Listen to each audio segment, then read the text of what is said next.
Les mois qui suivirent, il alla vivre chez elle dans un studio au-dessus du boulevard. Le matelas à même le sol, tout de suite à gauche quand on ouvrait la porte. Il suffisait de faire un pas et on était sur le lit. Le balcon n'en était pas un, mais l'expression fumée sur le balcon était malgré tout employée. Il n'y avait pas de réfrigérateur, juste une bouteille de lait et du beurre suspendu à l'extérieur dans un sac plastique. Et il se demandait comment les choses seraient envisagées au mois d'août.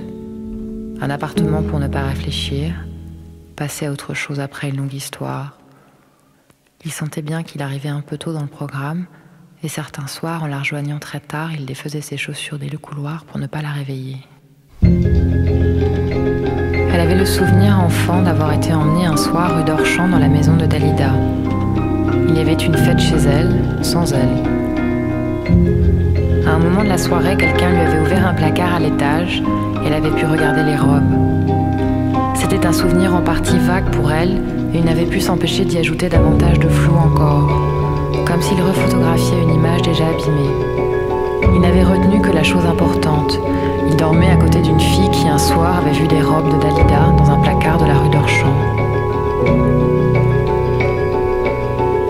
Ils obtenaient lentement, morceau par morceau, des choses de leur vie. Ils parlaient de Joe Montana. Elle disait « Je crois que ma mère fumait en m'attendant. C'est pour ça que je n'ai pas de mémoire. »